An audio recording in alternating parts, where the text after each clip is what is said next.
Welcome back, everybody, to The Grid.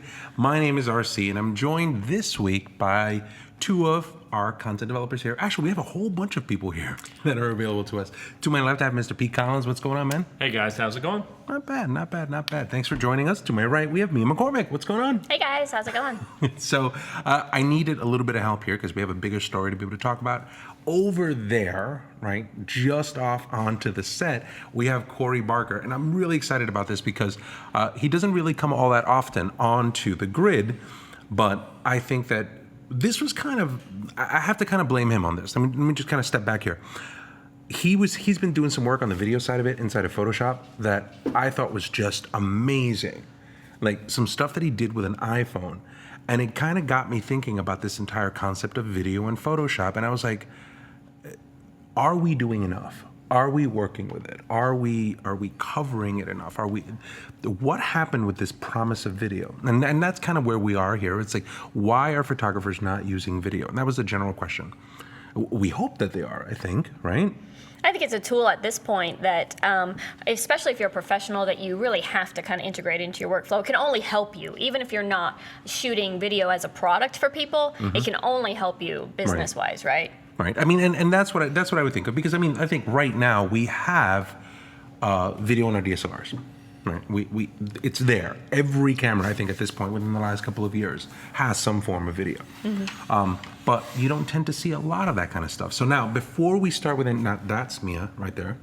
In case you didn't know. So, so I brought in Pete because we have a very different way of looking at things, right? I tend to look at a lot of that stuff. Pete, you look at things from an artist standpoint, and you work with video in the world of art. Yep. And I think that part's been pretty cool, right? I've done some stuff that's photographic and slideshow, and I'm kind of I'm a director in my own head. He likes to boss. Right? It's one of those things where it's like, I have these ideas. I see these kinds of things. So I'm like this photographer that's sitting on the cusp of it. You live in the world of video. Right. That's pretty much your job. And you've done editing, you do all that kind of stuff. So I figured this would be a good side to talk about as well. And then we have Corey, who sits on the Photoshop side of it, who's doing something completely different. So I figured different vantage points could probably give us a good conversation on this, but we want to include you as well.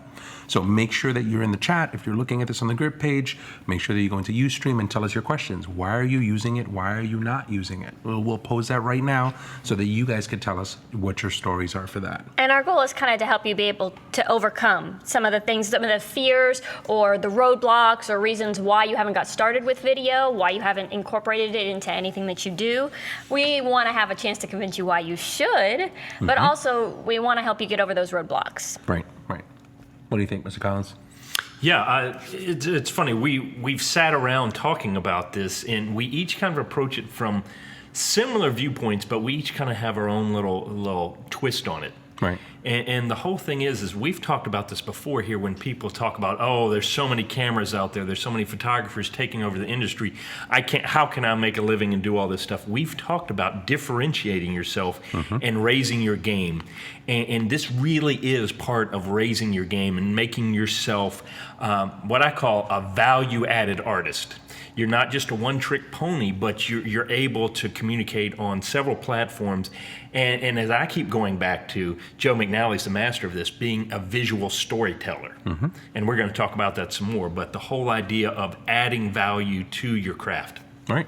I think, like one of the best examples for me, like probably one of my photographic inspirations on the side of video, to me happens to be Vincent Laforet. Like Vincent is a person who was a photographer, right? He was a photographer first. He started working in photography, and he always makes the joke about how his bad cologne commercial video that he did kind of brought him into the world of that. He did this video show called Reverie, and the entire thing was used as almost kind of like the campaign video for the 5D Mark II when the 5D Mark II came out. It's like helicopter shots and women. And it was like a giant promotion for the camera to show what it could do, but he became known through that. And like we've talked about it, and he was just like, dude, like I shot that thing with like no lights. I mean, yeah, I got on a helicopter. He's like, but we did it in 48 hours. I shot it with the modeling light of a Profoto light. And he's like, that's all I use. And I'm like, that's amazing. Like, that's what I want to be in video. So he's always kind of like a beacon that I go to for that kind of stuff. But I think that a lot of people don't get there. I think that what happens is, and internally, like with a couple people, we always call it the promise of video. Like video, every camera has it. It's amazing, but then it's like, cheap. It's just a couple of people eke out and they do that. Is the technical a problem? Well, I think, yeah, I think we go back and forth. There's a technical, there's an emotional, there's almost like a sharks and a jets type of thing going on here too. You're either a still photographer or a video photographer, and it's almost like you have to choose sides sometimes about which camp you're going to fall out on. And so part of it is we're going to be hashing out why.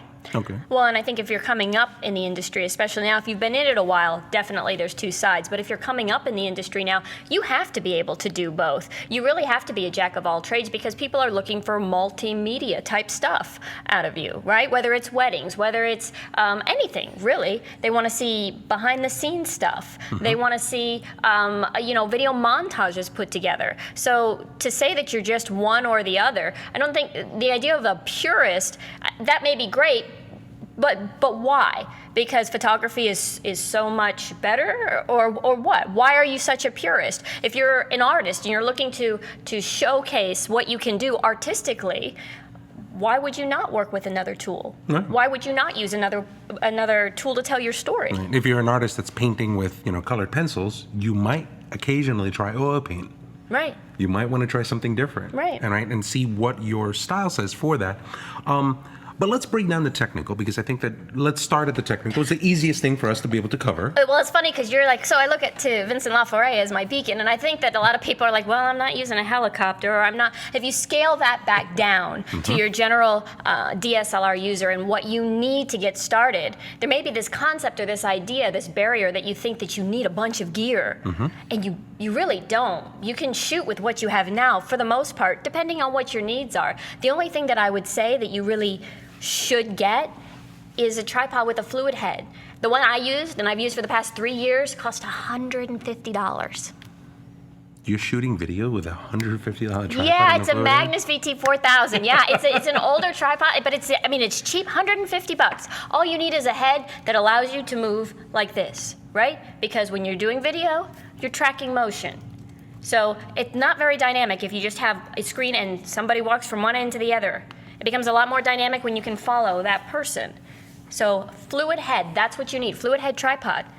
Okay. So, Simple. not bad. All right. Now, would that be the first piece of gear that you would tell people to get? Absolutely. Number one. Okay. Okay. No, it was second- just I was You going wanna go? somewhere else. I was going somewhere else with it. But here, so my camera's here. Let's just go ahead and just kind of iron this out here real quick. Arnaldo, the magic unicorn of production, is here, right? Magic unicorn. That's what I call him. Wow. I actually call him different things, but we can't talk about it here. Oh. So I have my camera set up, right? So it's turned on. Technically, what do I have to do with this to be able to shoot? To do video right now, right off the bat? Like, You can put it in the auto video mode. what do you mean? And there's an auto Right. video mode? if you just switch, well, first of all, it depends on the camera that you're working with because they all work differently, right? Okay. But most of them have an option to shoot in intelligent auto mode, which takes care of everything. You pretty much just turn it to the little film strip, Right there. and it works. And just hit start? Yeah. And And it you're- records. you're But most done. of the time when you do that, I mean, sometimes you're going to get something that comes out really well. But there are a few settings that you should know and understand: resolution, frame rate, and shutter speed are 3 settings that you really should understand in your camera and know how to set them for what you want. Okay, so let's assume that the auto is not there, because I gotta be honest with you, I didn't know That's that the you can easiest way actually to do it, right? I didn't know you could do that. I was like, wow, I've been shooting in manual the entire time. You making it hard? Apparently, I'm like, all right. So let's just say I'm shooting in manual. Now, from here, we set it up in manual. What do I need to be able to know here on the shutter side? Right. If I'm shooting 30 frames per second, Right, so those aren't settings that you're going to set up here on your LCD like you would ISO or aperture, those types of things. You're going to have to actually go into your camera's menus, Okay, but- and you're going to look for resolution. Oh, okay. Well, I'll go ahead and I'll set that. My video I resolution. always just shoot at 1080 because pretty much every screen now is Okay. 1080, whether you're looking at a mobile device, whether you're looking at a laptop.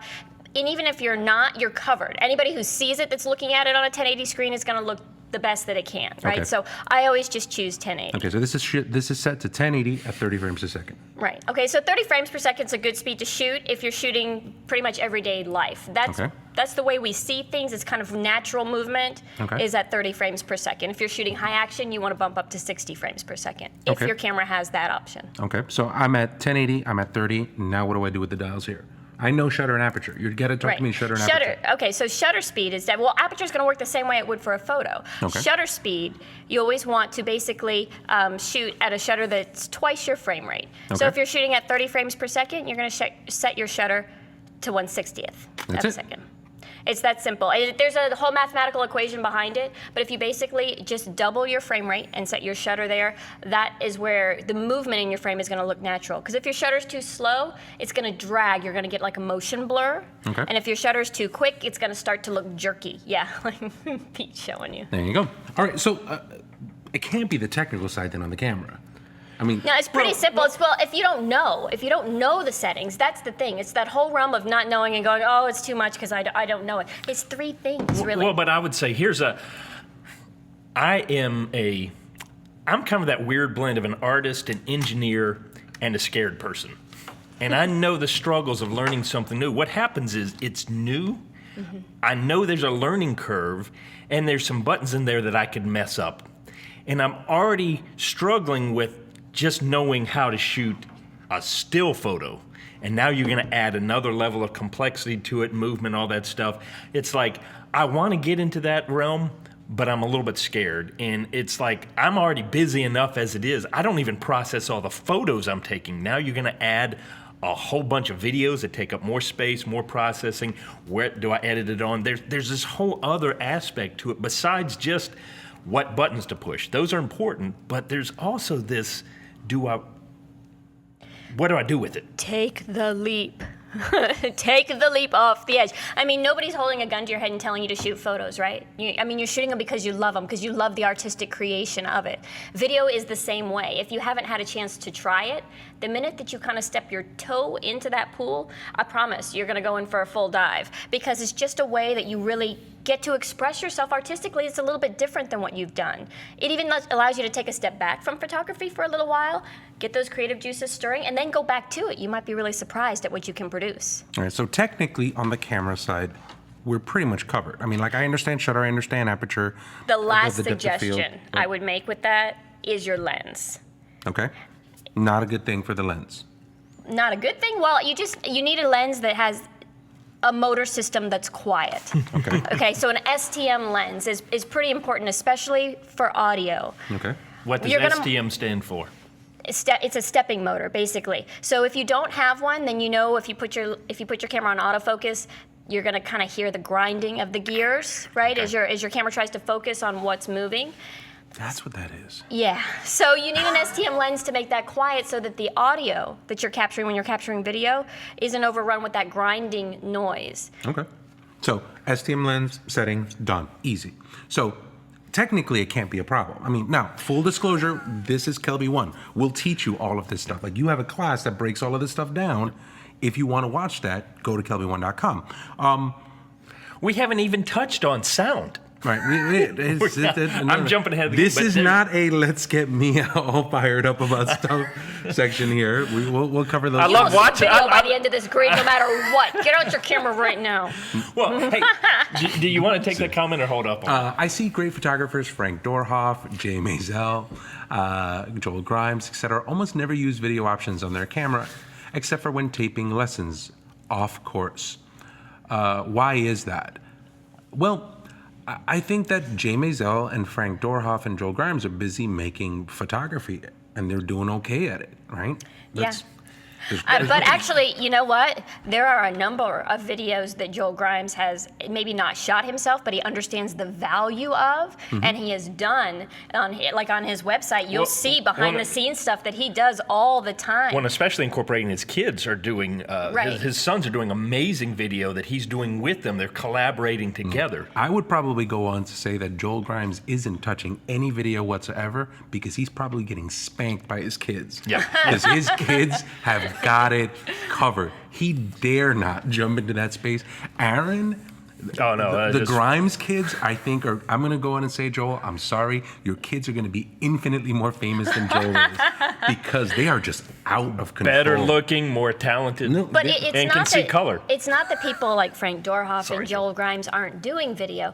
They're at a level in their career in which they understand the value of video and they're incorporating it, but they can hire crews in to do that kind of stuff. Right. But behind the scenes type stuff, tutorials, and all that kind of stuff, it's important to your They're doing career. them, too. They're doing them.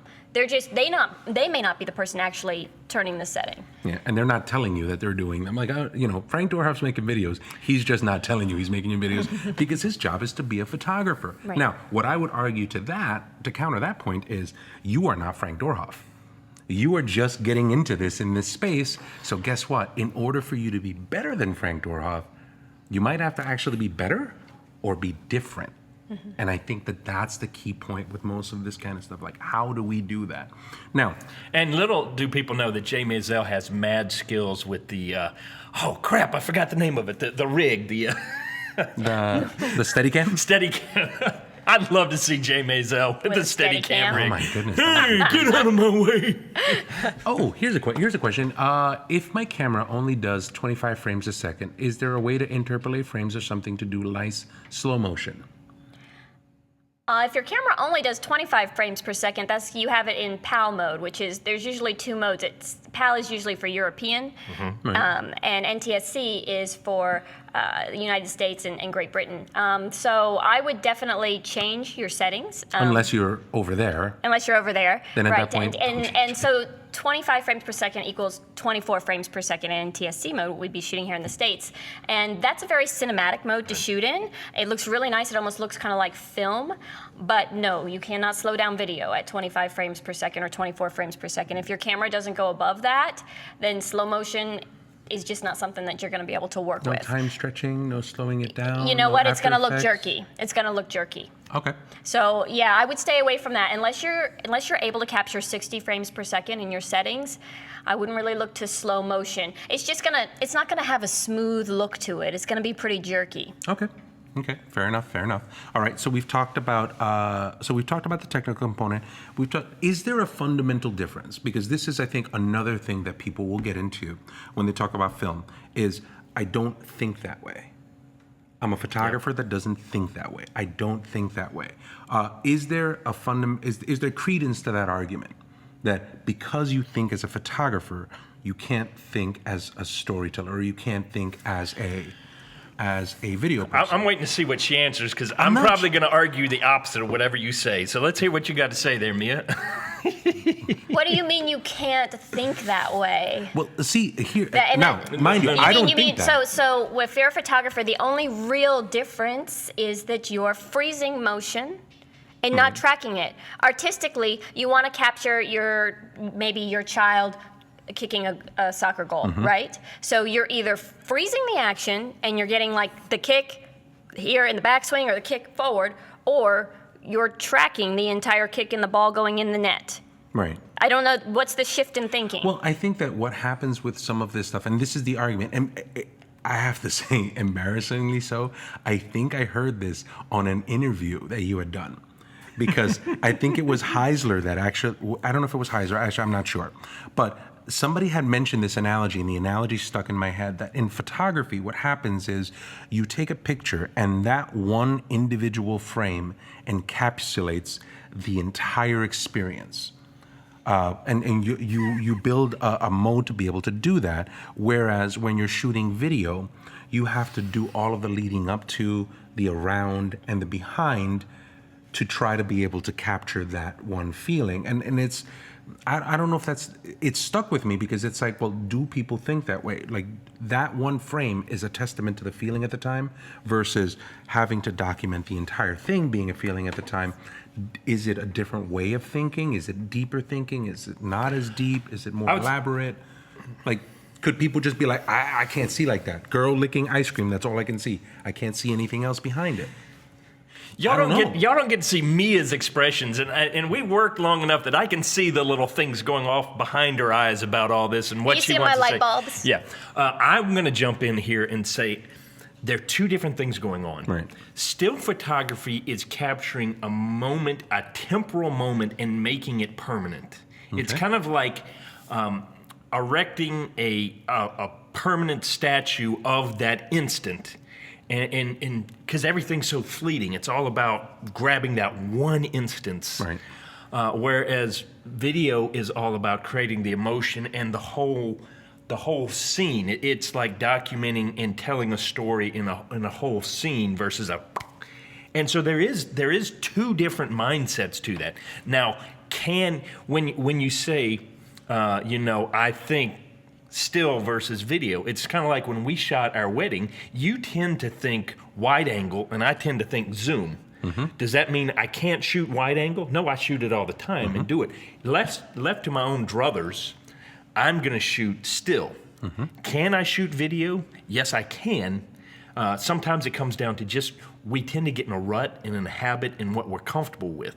The question is, are we going to push ourselves out of our comfort zone? And that can open up. That's what we talk about a lot of times with personal projects or whatever, getting you out of the rut and getting you into a new creative field. So for a lot of people, it may be the very thing they need to do is start playing with video to give them a better vision for even when they go back to shooting stills. So I think it's not I can't do it. A lot of us get stuck in I really don't want to go there. So what say you? I think a still can capture a very powerful moment. But when you talk about encapsulating an entire moment or an entire feeling, let me give you a scenario of a wife being called down to a stadium at a baseball game and thinking that something's going to happen to her where she's going to be awarded something for her daughter selling Girl Scout cookies, whatever. And the entire crowd behind this woman sees a soldier walking up behind her. She doesn't see. So there's a moment, right, where you can see a soldier behind her and she has no idea what's happening. And then there's a moment of surprise when she turns around and finds that somebody has come home from being overseas. And then there's the after moment of an embrace and a completely emotional moment. So if you pick one instance to capture in that one frame of one photo, what is it going to be? I'd get is all it going to three be of them because the sheer?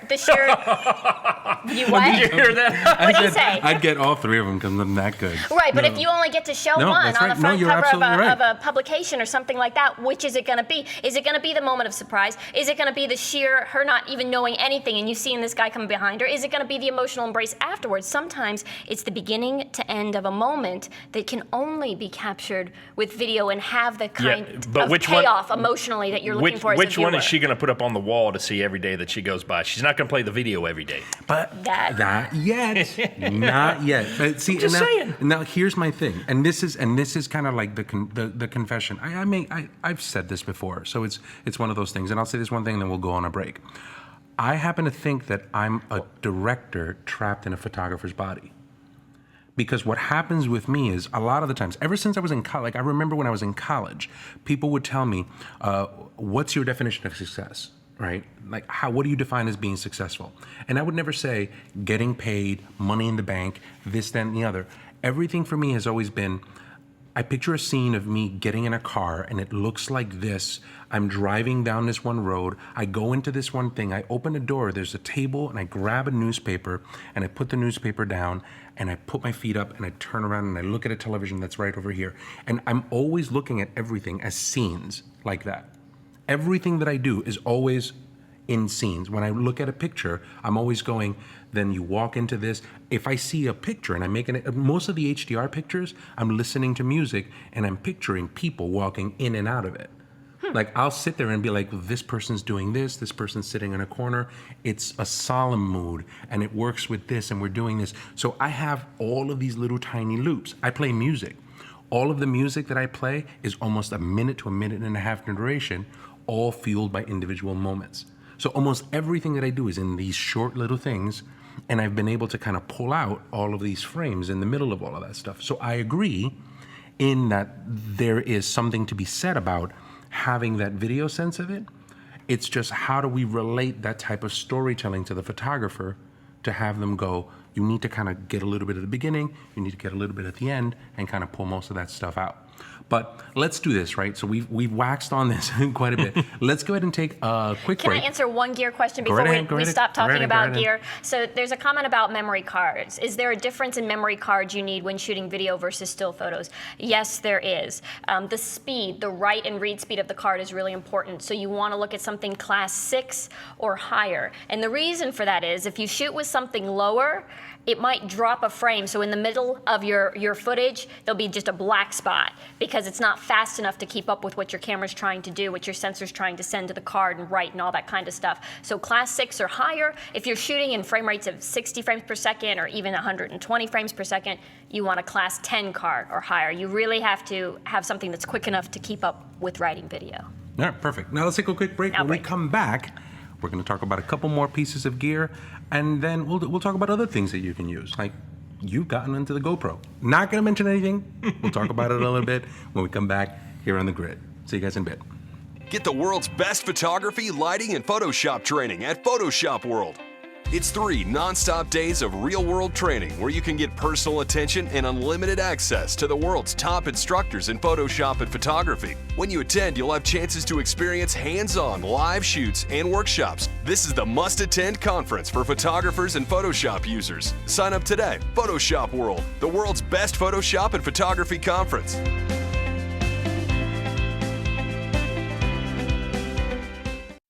You'll never have fewer digital images than you have today. By tomorrow, you'll have more. This is the first time in my life where I've had this instantaneous access to all my images all the time. With Mylio, you look over at your iPad and it's there, and you pop up your iPhone and it's there. It's like, cool. You're talking about protecting and monitoring the visual history of our lives. This is exactly what I've been waiting for. This is what a ton of people are waiting for. This is what we need. Welcome back, everybody, to The Grid. RC here with Pete Collins, Mick McCormack, and Corey Barker, just over there waiting in the wings. Let's get a little quick shot of little Corey Barker, just kind of just sitting there, looking all sexy. And he looks pretty good. He's just chilling right there. We just kind of let him just kind of hang out right there. See, he's there. He's coming. He's He'll got be here. something incredibly interesting coming up. He's got later something on. really cool. Anyway, I like Corey. Now, how much gear? How much like gear? lamb. I like I lamb. like Corey too. I like lamb. How much does gear play into your fear? Is this a valid concern? Is the gear thing a valid concern? We've already discussed it. No, it's not. No. So what about wait. What about the guy that shows up? I have to show this. What about the person who shows up with something like this? I'm doing a class on this, incidentally. I'm going to do a class on this at, it'll be up in a couple weeks. I'm just going to get and just switch over to a control room so you guys could see it. Because all of this actually makes sense. If you haven't seen it, if you see it for the first time, it's very jarring. Well, we want to talk about how unintimidating video is. So just take a look at this rig here. But but you know what happens? This is one of the biggest things that freaks people out, because when people go, I'm a video editor, this is what they show, and then people are like, look, there's a 7D in there. Look, it's a little tiny camera, and all of a sudden there's all of this monstrosity that comes after it, and people are like, I can't do that, I'm gonna get out. I'm actually gonna do a class breaking down every single component of that kind of stuff, where I go, this is why you use this is why you use this. It actually makes sense. It just looks scary. But you don't need this, Not unless you're going to go into independent filmmaking. right? So for the most part, this is not all that appropriate. Well, and we've also seen the photographer who shows up, got the vest and everything, and gear hanging out everywhere. You know, we like our gear, Right. Yes. but it's not necessarily what we need to have to get the shots we need all the time. Okay. All right. So now that said, doing video, when you're talking about this, is obviously the DSLR is a great place for you to do it. You should do it on a DSLR, but that's not to say that that's the only. Whoa! That's not. You know see what? that? We're both like this because we know we know what she's gonna do. We're That's like, why I sat over here. I'm letting you be the buffer. We have because we have classes on shooting video with a DSLR because actually it's not necessarily conducive to shooting video. It's more conducive to shooting stills. There are a couple of things that you have to do to make it a little more conducive to shooting video. And we've talked a little bit about that, Right. the fluid head, the STM lens, and some audio, maybe a microphone, which I think is What did you important, come up but with, like- nobody else does. it is important. It's good. It's good. When you shot it, like when you were shooting video, like you're used to a completely different kind of video camera. Right. Well, so when I was a journalist in a one-man band, specifically, we shot on ENG cameras. You know, $20,000, $30,000 cameras that go over your shoulder, weigh about 30 pounds, and everything. Though the settings, everything is really easily accessible at your fingertips. So I'm not ever digging through menus to set things like you are with a DSLR. You know, I have a power zoom, a servo zoom, so it's just a quick button that I have on a hand grip on the side. So it's a lot easier to shoot video with a camcorder or with, you know, a camera like that. But what makes DSLRs so popular, the same reason that it does for photography, is that you're able to capture a variety of looks, like a shallow depth of field look that's really pretty, that you have that nice full frame sensor. On video cameras, the sensors are notoriously smaller than they are on DSLRs, because we don't access that much. I mean, even a 12 megapixel DSLR for video, we're not accessing that many pixels. We can't. You're only seeing on a screen of 1080. Right. So you're only seeing 1-2 megapixels. So you don't need that giant sensor for video. Wow. Getting some school in here. So that puts us into a situation, right? So we're not talking ENG. Your ENG days are gone. I've seen you walk around here with a couple of ENGs, but now you've gone a lot smaller, much smaller. You're experimenting a lot in the world of GoPros. Yeah. So why the GoPro? Because it's a great camera for your general consumer. I mean, it's a great camera for professionals too, especially people involved in action sports, but it's a great camera to follow around your kids with. I mean, if you think about shooting video with a DSLR and all these things that you might need, you could get a GoPro for $400. $500 if you want the brand new one, and capture all kinds of really great life stories, life moments, keepsakes. I mean, if you think about your life in the keepsakes that you have as images, still images, imagine just adding montages of video to that so I have a friend, just an example, I have a friend, and what he does is he loves GoPros and he shoots with them all the time, and he concentrates on one member of his family each year. And he goes to a couple of different things, like maybe it's a niece that plays soccer and has a dog, and she loves to go out and go to the movies with friends or something like that. He goes to maybe 3 or 4 events in her life. He comes up with a description of her, and then he films them, and he puts together a little video montage and gives it to him as a Christmas present every year. Like, here, this is your life encapsulated in this one little small package. And it really resonates, especially with the younger generation, to have this video montage of them. Right. And I'm so glad you said the younger generation, because that's the other reason. And just to step back away from the GoPro and away from all of that kind of stuff, which one of the two sites do you think the young kids or more and more people are going to? Flickr? YouTube?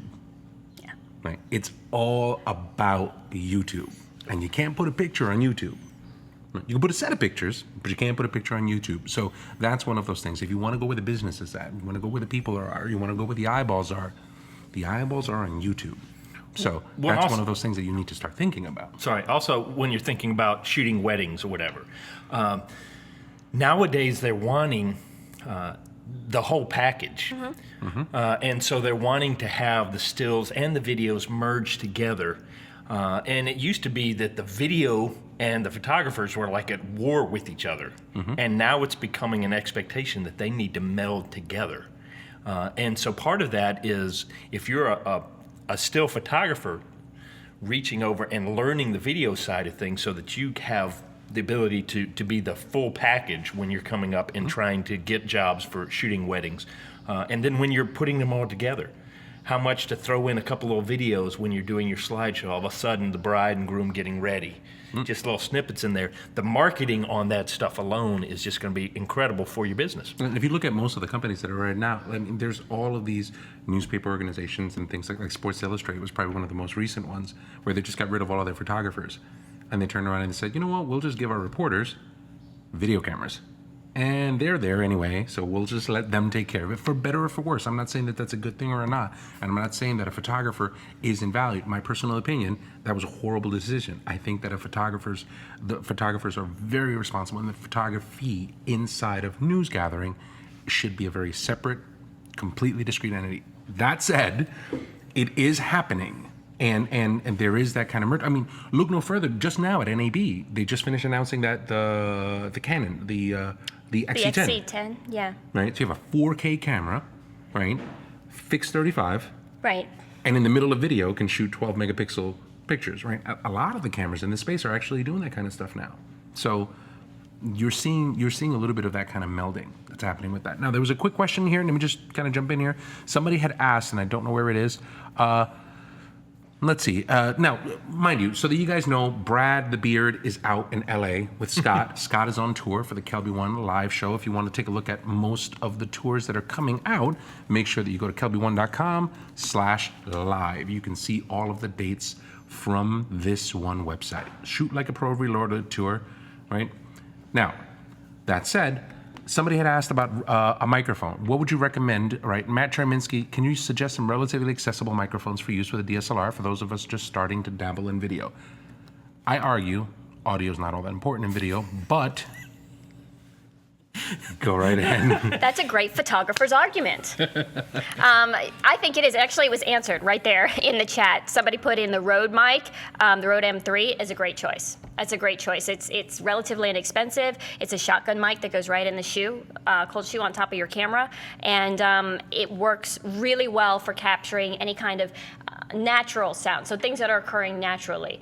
Yes, I think audio is important. I think it's probably one of the most important things that you can do when you're shooting video, largely because everybody thinks it's not important until the moment happens where something comes across and you miss it completely, or you think you have it. You think you have the audio, because the analogy that I gave Pete earlier was if you're at a baseball game and your kid hits a home run, and maybe you're there with your grandparents, and grandpa says something just really heartfelt about how proud he is, and you know that your son is out there on the field and didn't get to hear it. Well, you're like, man, I am so happy that I was rolling on that. And then you bring it back and you load it up, and all you hear is, you hear people crunching popcorn, you hear somebody yelling across the way, you hear everything but the moment that you thought you had captured, because the tiny little microphone on your DSLR sucks. So, get a Rode mic and put it on wait, top. you're saying it's an okay? Investment. It's an investment, not a small one. I mean, they're not expensive. They're maybe a little over $100 or something like that. He just makes my angina.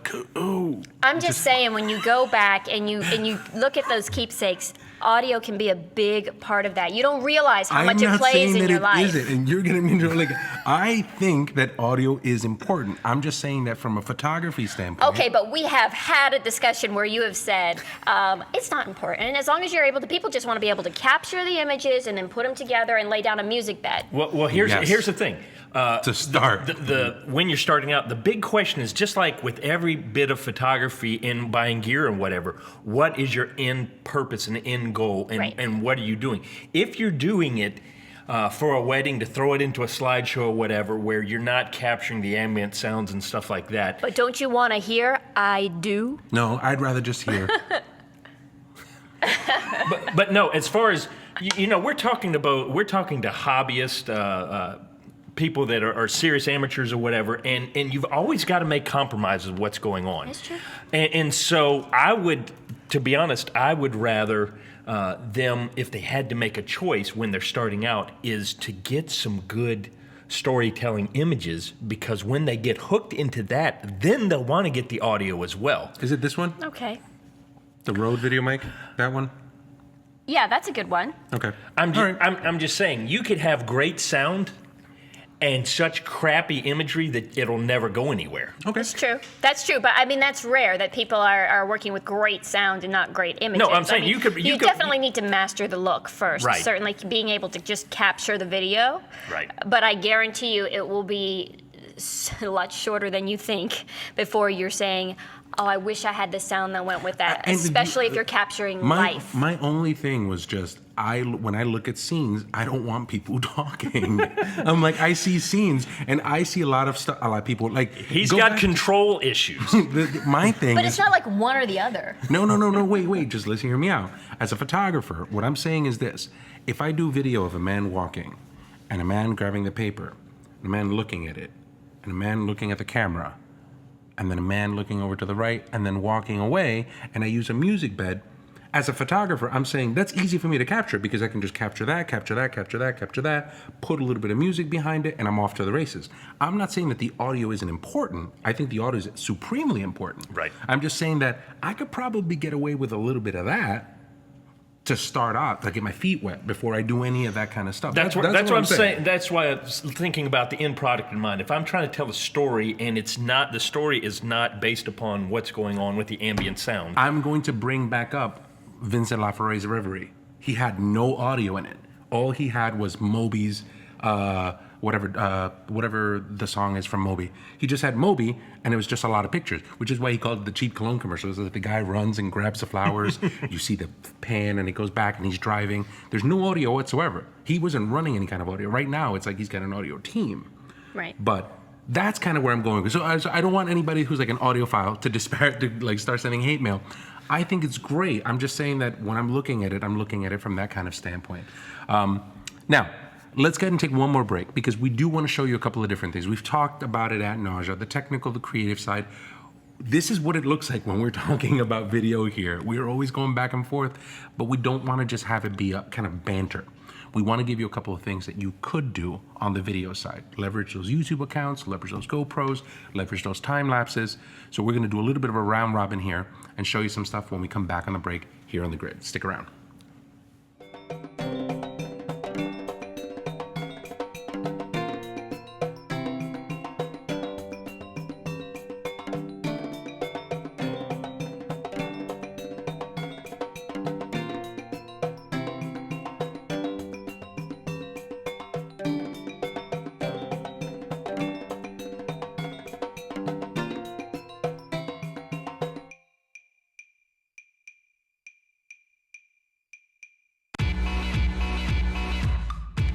Hi everybody, Scott Kelby here. I want to tell you about my brand new full-day seminar. It's called Shoot Like a Pro Reloaded, and it picks up right where the last seminar tour left off. It's that next level of stuff. The first class is called The Secret Sauce. You've got this nice camera, you have some really nice lenses, but you're still not getting the kind of shots you want. It's because you gotta know the secret sauce. Number two, the second class of the day is called My 7-Point System for Lightroom, or if you use Camera Raw, it's for that. And you're gonna learn the 7 things you need to know. Once you know those 7 things, it's gonna change the way you work in Lightroom or Camera Raw forever. Third class of the day is called Really Great Lighting on a Really Tight Budget. And we show you how to do that next level of lighting, but we keep it simple and we keep it inexpensive. The next class is called The Stuff That Nobody Tells You. And when I did the class for the first time, you know what everybody came up at the end of the day and said? Why doesn't anybody tell us this stuff? So that's what we're gonna do in the fourth class. And we end the day with photo recipes where I go through basically a cookbook of type of images. Here's what the image looks like and here's exactly how to get it. Hope I'll meet you in person on my brand new from scratch tour. It's called Shoot Like a Pro Reloaded.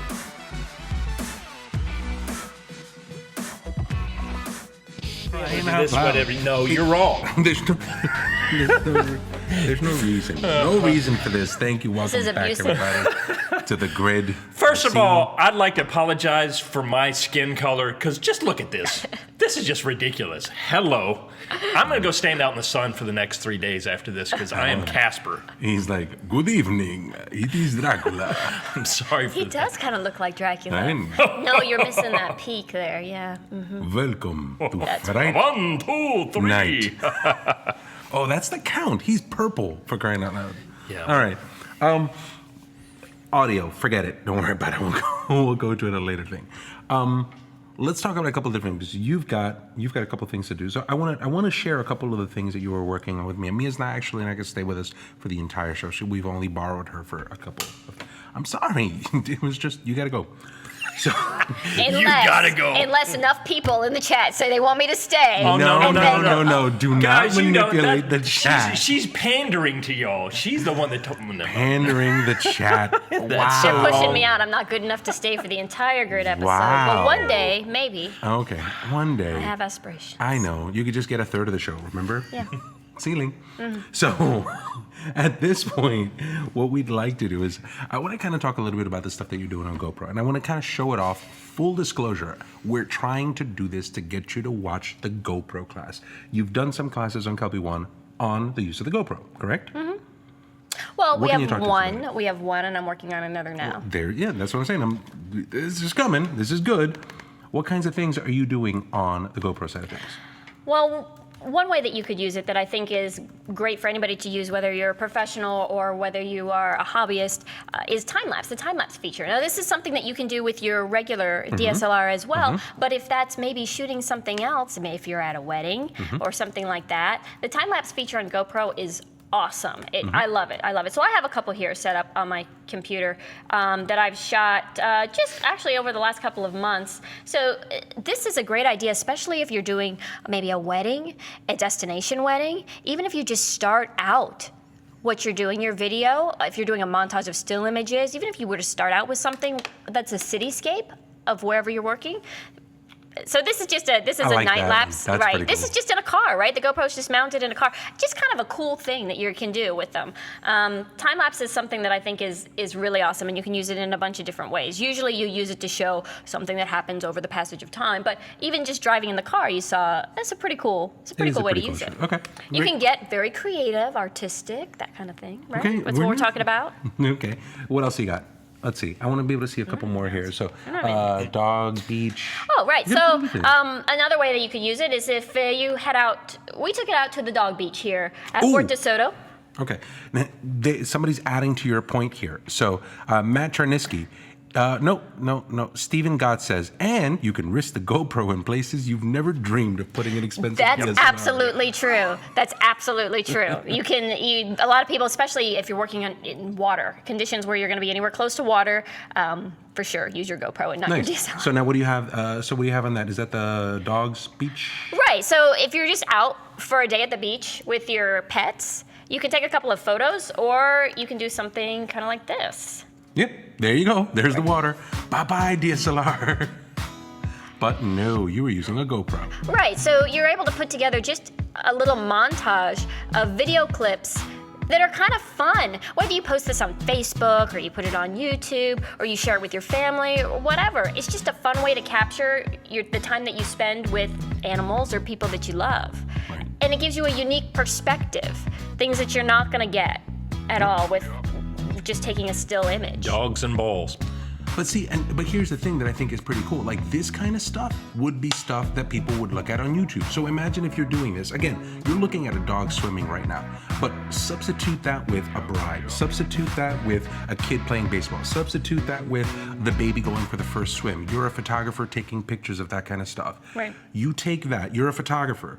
You're gonna go do a portrait of a day in a life of a family, right? So let's pull some of your analogy that's, because a buddy of mine was actually thinking about doing that. They hire you, you go out, you do a whole bunch of DSLR pictures. The baby's getting ready, the baby's gonna go do this, you're gonna put the baby in the water, then all of a sudden you switch to a GoPro, do all of the video footage for that, then take all of that footage, create a video for them, go into YouTube, and in YouTube, you turn around and you put it on your YouTube page. Take a look at this one cool moment that I did for the Smith family, and then send it to them on Facebook. Now they take a look at that and they're like, "Oh my God, that's amazing!" They hit share, and what are they sharing? They're sharing your YouTube channel, marketing. Now you've taken the DSLR, you've taken GoPro, you've taken all of this footage that would seem very innocuous or fragmented or small and all that kind of stuff, and you've turned that into something that's going to differentiate you from everybody else. Absolutely. You're on Facebook all the time going, "Oh my God, I can't believe it. That dog can bark and it can also bark in a whisper." Share. Why wouldn't you want to be the guy? Why wouldn't you want to be the guy that creates that video? Right. If you have the tools to be able to do that. So I'm a big fan of video on the DSLR. I'm also a huge fan of it on the GoPro. A lot of the times, the GoPro for me is just the thing that I'm going to throw. I don't do it in the water. I'm always thinking about what's going to happen up in the air. Right, so I'm thinking like copters and drones, and I don't have any experience with it. I've crashed more drones than anything else. But what? Nothing. I'm not saying anything about Mia crashing. A drone? Never. So Carbon Let fiber. me take this moment to answer a question that I see popping up in the chat. Somebody asked, do you have to get the most expensive GoPro or just one that has the time-lapse feature will work? It depends on what you want to do with it, really. The most expensive one, no, you don't have to get it unless you want to shoot 4K at 60 frames per second. Or if you want to shoot at night, maybe take some time lapses of the stars or something like that. Then you're going to need the GoPro Hero 4. But the 3 Plus, the 3, I work with the 3. You let me borrow your 3 the other day. And they're great just for regular 1080 video capturing life's moments. Unless you're really trying to work in that 4K space, you don't need the newest model. hey, let's share drone crashing stories. How about this one? I'll go first. Go. I just got a brand new drone. Corey, it's your turn. It was the Phantom One, and I literally got it. A stupid story. So I literally got it. It was probably, Corey, help me out here. Was it maybe 6 minutes old? I want to say, if that. It was barely out of the box. 8.5 minutes. We spin the propellers, we get everything on, we go out to the back, and out the back you have like a truck loading bay. So literally, like the bay goes down like this, and it's probably about 5.5, maybe 6 feet high of a wall, right? Inside of that, a good 3.5 feet of water. So I turn around and I get everything all set up, and I set it up to fly, and I'm like, this is amazing. And I fly it from one side, I fly it to the other side, and I fly it straight back at me, and it flips, and it lands inside of 3.5 feet of water. And I'm looking at it, making these little whirlpools under the water with these blinking lights, and I am frozen. I'm like this. And Corey's looking at me like, are you gonna get it? And I'm looking at him and I'm like, this does not compute. Why did this happen? And Corey took a leap off the side of the Threw dock off his Baywatch outfit. and landed thigh high in water and grabs it and hoists it up over his head. And I'm like, that thing is dead, but it still did it. Anyway, that was my GoPro story, my quadcopter story. I know, it's probably What? not very good. Yeah, it's a good one. It's very inspiring. Yes. Oh, wow. So if you're a Kelby One member and you've watched our new members podcast this month, Backstage Pass, you would probably know what they're talking about. I crashed an Inspire One drone not long ago, shooting a video for, we worked together with this company called Copter Shop, and I did crash this drone and I killed it, but you know what? You fixed it. Everybody's broken gear, and this is what you Yeah, guys but have it was told carbon me. fiber. It was it was crashed twice the day before. Let me Mm-hmm. just say, so it was weak carbon fiber. She- Everybody, like your excuse. everybody destroys gear at some point, right? Right? Yes, that's right. Thank that's you. right. They were just, everybody destroys gear. Now, I felt horrible. I felt terrible about it, but you know what? It's part of learning. you got to take a look at the Backstage Pass because everybody shares their story on that. It's actually really good. If you're a Kelby One member, take a look at that. But I just thought it was awesome that she came back and she's like, you know what? I got an Inspire One. I'm like, dude, that's cool, man. What are you doing with it? Nothing, because I crashed it. And I'm like, Whole production team, it all stops. We can't do anything. Like filming stops, production stops. Everybody goes home. The whole night. Yeah, it felt pretty bad. It's nice. all right, now, so talked about the GoPro. Where can people see more of your stuff here? They can go over to Kelby One, and they can look at Kelby One. They have the GoPro video there. One of the other things that they can see you in is on the Trailblazers, right? So we go to kelby1.com/Trailblazer. Now, tell us a little bit about Trailblazers for those of the people who don't know about the series.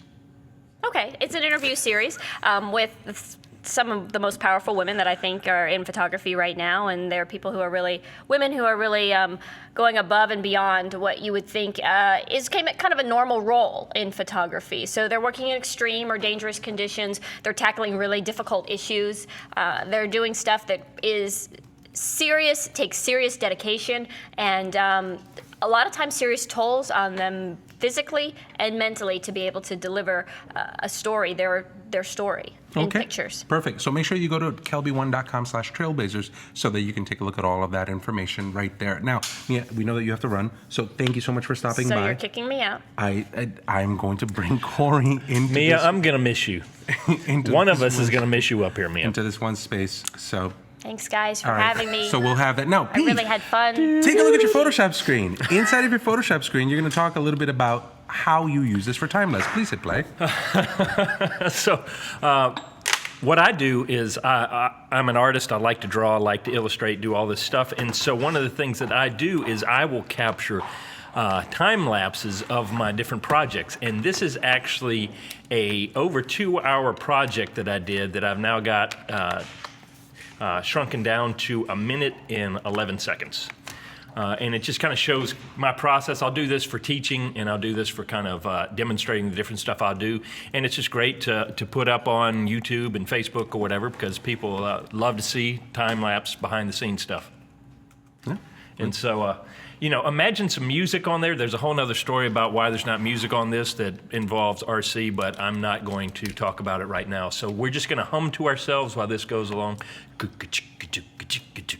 Right. So I mean, and this is a great, like, a process, something that takes you, could take you an hour. You don't just sketch for 2 minutes. You sketch Right. for a couple of hours, and to be able to kind of condense the entire idea of what somebody wants to see into a couple of minutes, I think is something that's important. Well, and you've also got to realize that your audience can only take so much. If I were to sit here and show them, even if I crank this up to 4 minutes, I had it at 4 minutes at one point, and I can't even stand to watch it for that long. Right. So being able to take it and make it palatable for people, but let them see kind of the process and what's going on, is a great way to kind of demonstrate the way things go, the way you think. And did that just freeze up? Oh, no, that's you nice. finished. No, that's not the. That should have been a different video there. Okay. Yeah, it should keep going. So while y'all talk for a minute, I'll find Nice. the one that that ends. And then we pop. Hey, what's up, man? Hey, Corey. I have teleported into Mia's position. But anyway, Corey, what's going on, man? How are Yo, you? what's up? No, not much, Going man. on, going Elbow. Now, so this is another option, right? So GoPros are an option. You can mix them inside of mixed media, and that's something that's pretty cool. That's one option. You can use it to be able to show passage of time from the creative side. Imagine if all of a sudden you're an artist and you're putting all of these portraits and you're putting all of this stuff on your webpage and you want to be able to promote the art that you're doing there. Well, why not create it behind the scenes when you're working with all of that stuff and creating the piece, and then put that piece up on YouTube to get people to come and take a look at your portfolio. So there's the final Yeah, if we product. look at as you the have it. Yeah, I my computer loves when I start presenting it. It knows what's going on and it likes to play with me. But here's the final image that I get through at the end. So I go through showing you how I put in all the textures and shadows and whatnot to it. But it's just a great way to demonstrate. Sometimes I'll just start sketching and I'll go ahead and hit record. Because I don't know where it's going to finish up, and that way, when I get to the end, I go, "Oh, that's pretty cool." I'm gonna shrink that down and send it off, and it'll be a great way for people to share a little video of stuff I've done. Yeah, so your website holds the final image, YouTube holds the making of, and you can bring people back and forth on that, right? So you can, I would probably attach a GoPro to this and do a behind the scenes on a photo shoot. Share the photo shoot on the website, share the behind the scenes on YouTube. Bring the two together, show the two different types of things. Well, especially if you're marketing yourself as a professional or whatever, part of it is people now will hire you based partly on your product, but also on your personality and who you are. So if you can show them more about who you are and your process, it's going to give you a leg up in your marketing. If people see how you work, you've got a behind the scenes of you doing a model shoot, and somebody sees the environment and how you interact with the model, they may be more apt to sign up with you because it suddenly clicks with them. Yeah, I'd like to work with that guy. So there's a lot of great stuff that happens when you add the extra value of video. Now, I do want to do this because there's a couple of people here. We're kind of just switching and taking care of the computer stuff at the same time. I do want to point out a couple of things or answer a couple of questions while we're doing this. No, we didn't kick Mia out. Of course we did. And we love Mia. It's great. She's doing a lot of video stuff. She does very well when she comes on the grid. So we wanted to make sure that we had her voice on this as the video expert of this. Yes, we did have 4 spots here, but now we only set up 3. It's just, we just thought that it would be 3 for today. I didn't think past 4. From that, somebody had asked Ustreamer 57741, are there set times for the show to go on? I've been looking for the info on this, but I haven't found anything. The shows are usually decided day of, sometimes minutes of, so it's kind of a little bit hard. I think that as we go on a season break, or as when we take a little bit of a hiatus, what's going to happen is we're probably going to move to a very published schedule, and all of that information will be on the Kelby One website. So if you go to kelby1.com or the Kelby TV website, you'll see a set there for like a calendar of things that we're going to talk about. That'll probably go on over the next couple of weeks. Now, What I need to do is teach my 14-year-old to shoot video. Since he's often recruited to assist me on my photo shoots, I do pay him. He's actually pretty good at it. Stephanie, that's a great idea to carry some behind-the-scenes people. I know that, like Von Wong carries, whenever he's doing any kind of pictures, he carries a behind-the-scenes crew. Jeremy, when he's going out doing that, he carries a behind-the-scenes crew. The crews to be able to do photo shoots are becoming bigger because of that kind of stuff. Well, feature films have been doing it for years. Right. You know? I mean, yeah. I was just going to say, yeah, if you've got kids, especially coming up, they're more tech savvy about this stuff. Yeah, I've got twin boys that are about to be 16, and I've tried to get them into the quadcopters and stuff like that because it comes naturally to them, and it gives them a creative process to be in, and it allows you to do stuff with them. So I love the idea of introducing your family to help you out, just do some stuff. The other thing we haven't talked about is all of us carry around phones that now take video. Mm-hmm. And so if nothing else, let your kids or whatever, when you're going off to do something, or you're working on a project at your house, get your kids or your spouse or neighbor or whatever, just get some behind-the-scenes footage. You're going to be hard-pressed to find a kid that doesn't know how to use a smartphone and shoot video. I mean, they're you know pretty what? much all doing it. I got to tell you this, probably the best invention that's been done here. Go to tethertools.com. Right here in this one section, tethertools.com. Let's see, let me go. Oh, that's probably me. I'll go ahead and I'll jump into this because I love this thing. Go to products, under products, go to smartphone mounts. Under the smartphone mount, the Look Lock. Mm-hmm. I can't tell you how many times I've used this thing. This thing is amazing. It's a cold shoe with a phone. The only reason that I've stopped using this right now is because it doesn't spring wide enough, I think, for the iPhone 6 Plus. So I've been having a little bit of a hard time with this. Oh, good. You can give it to me. I can certainly give it to you. Now, are they addressing that? I don't know. I have no idea. They didn't even know that I was going to bring this up. I brought this up. That I use it like this, and then put cartoons for kids when I want to take pictures of them, which I think is absolutely brilliant. That's brilliant. You put the cartoon, you get the picture, you get it right there. But also, flip it around now, and you can do behind the scenes. Sure. So that, I think, is absolutely Of course, amazing. now you can take it to the next level. You can Periscope your photo shoot. Oh, well, yes. Yep. Corey, please talk to us a little bit about the stuff that you're doing on the video side of things. All right, well, I'll come in. I'm coming in from the post side of things. I mean, I shoot. A lot of people don't think I know how to use a camera because I'm always in Photoshop doing illustration and all this kind of cool stuff. But I do shoot. But what I'm really trying to do lately is experiment a lot with the video features in Photoshop specifically, especially with regard to 3D. Now, before I get into that, I want to talk. You guys were talking a minute ago about time lapses in YouTube. Actually, this is and I utilize that for that very same thing. This is a video I posted on YouTube some time ago, and this is me creating a 3D illustration. What's great about time lapses, especially with 3D, is that you can see how the process comes together very quickly, and give you an idea of how something comes together. And like this was a microphone that I created, pretty much from scratch, and that's pretty much all 3D in Photoshop. And just building it. So time lapses certainly give me a great way to increase exposure to this sort of thing in a very short period of time, and it will pique people's interest, make them want to see something. I swear you make us feel so wholly inadequate when you show your stuff. But this sucks.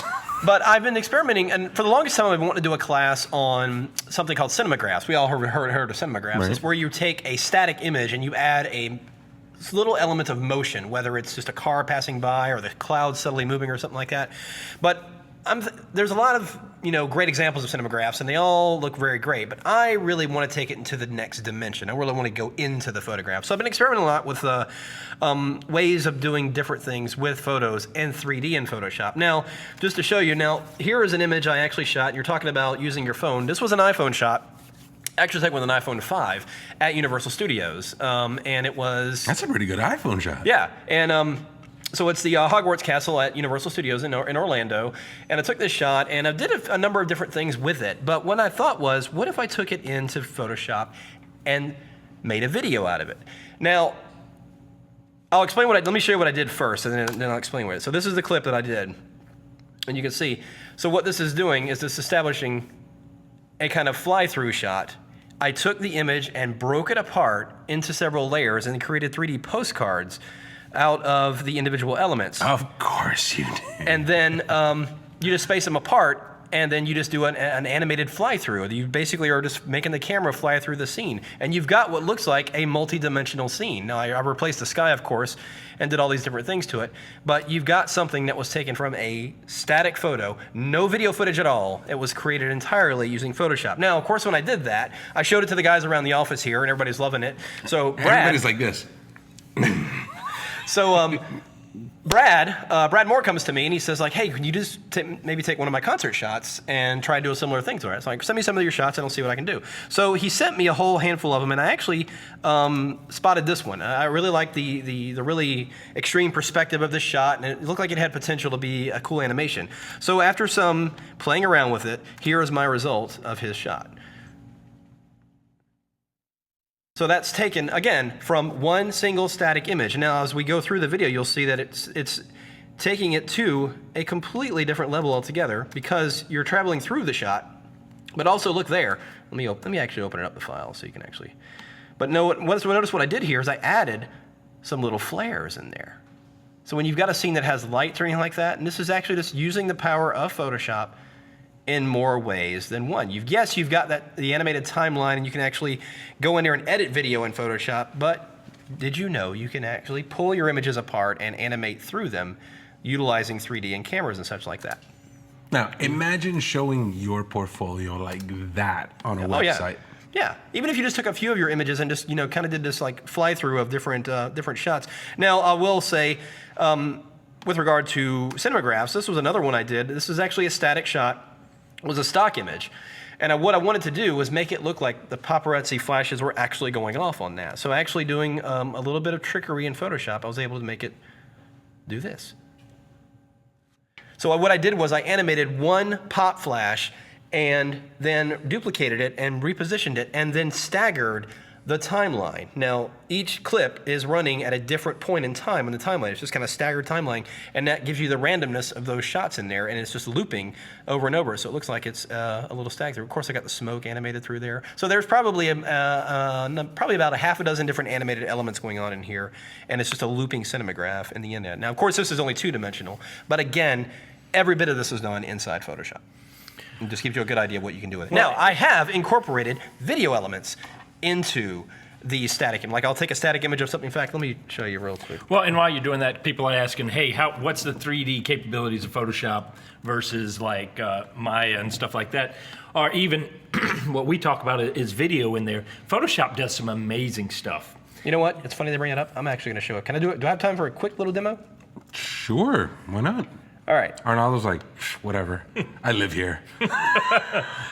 This will actually be really quick. And this is something in Photoshop. It's been around for a while. And for video producers, I actually was told a story about a guy who utilized this feature because he couldn't get a tracking shot in one of his video productions. So he figured out how to do this and was able to get the tracking shot down a hallway using this very feature. So what I've got here is this image of this hallway. And let's just say you're a video producer and you wanted to get that shot of tracking down the hallway, budget reasons, you couldn't get it or whatever like that, but you were able to get a quick static image of it. Well, in Photoshop, if you go to the filter menu and go down here and choose Vanishing Point. Now, Vanishing Point is something that was designed a long time ago to be able to edit images in perspective, like cloning and stuff like that. But this is a really cool use of this. So what you do is you actually take the tool in here and define the planes of your image, and it shows up as a blue grid right here. The planes. So I've defined this wall here. Now I'm going to hold down the Command key, which would be Control on Windows, and just click on this middle plane right here, and then drag out the back wall. And I'll click again and then drag out the side wall, and then we'll go ahead and drag out the floor. So basically, we're defining the scene in perspective like that. So we got all four wall, ceiling, back wall, all that together. So what I'm going to do now is go up to this menu up here, and you're going to go and select Return 3D Layer to Photoshop. That's all there is to it. So I'm going to click OK. And Photoshop's just going to crunch at this, and it's going to go ahead and bring it back as a nothing. Oh, no. You know why? It's because of the airplay. The airplay. It has to do with the I was wondering. Well, why don't we do this instead? Don't show it right now. If you guys want to watch this, why don't you put up a video on how to be able to do the entire thing and hold it up on the website? So we can actually just do that, and what we'll do is we'll add the video to the link on the description for the show and things like that, because I want you guys to watch it. I don't want them to kind of play around and just kind of try to push through it.